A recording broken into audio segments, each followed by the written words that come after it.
Another NFL draft spotlight for the Detroit Lions. We talking Memphis wide receiver Anthony Miller. We back Motor City Sports Talk. Y'all know what it is. We in full draft mode, from here on out. And Anthony Miller is a guy that I like for a long, long time. He was a walk-on at Memphis. He's a local guy, 5'11" by 190. Amazing receiver. Very, very amazing receiver. Can get downfield, make spectacular catches in the red zone. Fast athlete. He's looked at to be a mid-round draft pick, 3 to 4, partly because, he has a Jones fracture in his foot. And, he was in Conference USA with Memphis. I think that's where they still at.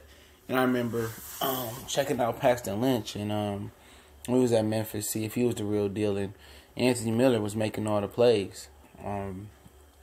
Short quickness, get downfield, make spectacular catches. Definitely a guy, if I'm the Detroit Lions and I can get him in the third or fourth round, like they got Kenny Galladay in the fourth round, this is a explosive receiver that can't do nothing but help you. And I was talking to my boy, he runs DMV Dallas Cowboy page on YouTube, so if you're interested, good material as well.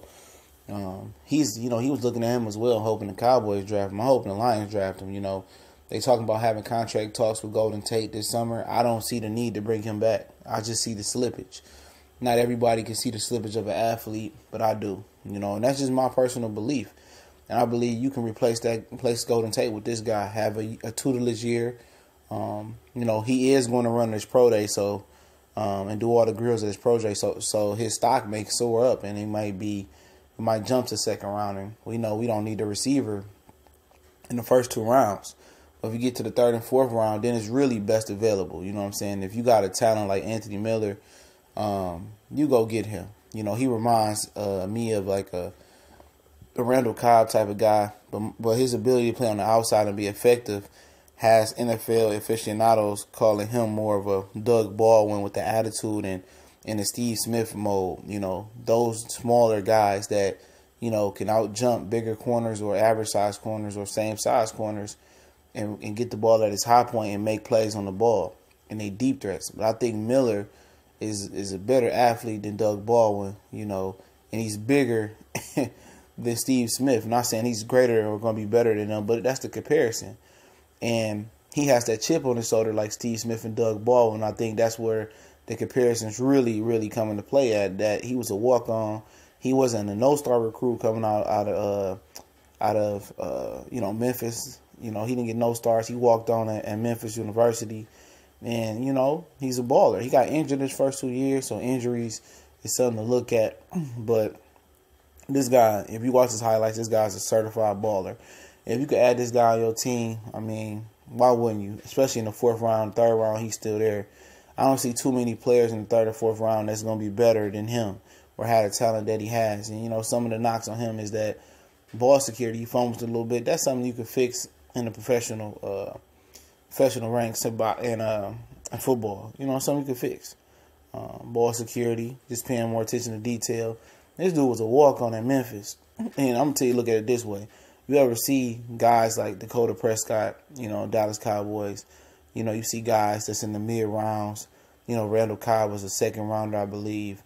You see guys like Casey Hayward, who was another DB who was a second-rounder. You see guys like Kenny Galladay, who was a fourth-rounder. Even guys on Detroit Lions had Willie Young, who was a sixth-rounder. Guys like that, coming to the NFL and develop and make an impact.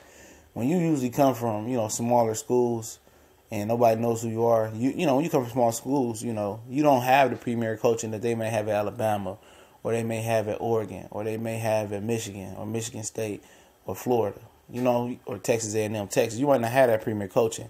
So when you get to the pros and you start getting great coaching and they start to break you down on footage and make those adjustments, players tend to flourish and have breakout rookie years and have big years.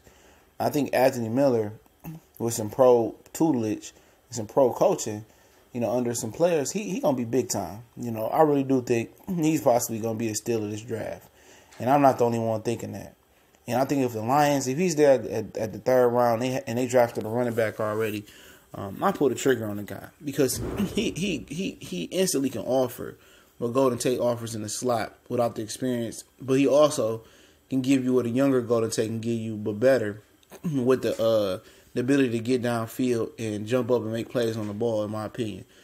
Study under him a year, and I think, in the second year, he'd be ready to take over for a cheaper price than what Golden Tate is asking for, And a lot of fans are joined at the hip with Golden Tate, but look at the numbers. They steadily sliding. And you don't pay a guy that's going to be on the other side of 30 after this year, or going to be 30 this year, when, receivers are a dime a dozen in this league, especially in the draft. You can find good receivers in the 4th round. You can find Kenny Galladay, the 3rd, the 5th. You can find them anywhere, And I think Anthony Miller is a guy that I look to replace Golden Tate as that, number 2, number 3 slot type receiver as well. But look at his highlights. Let me know what y'all think.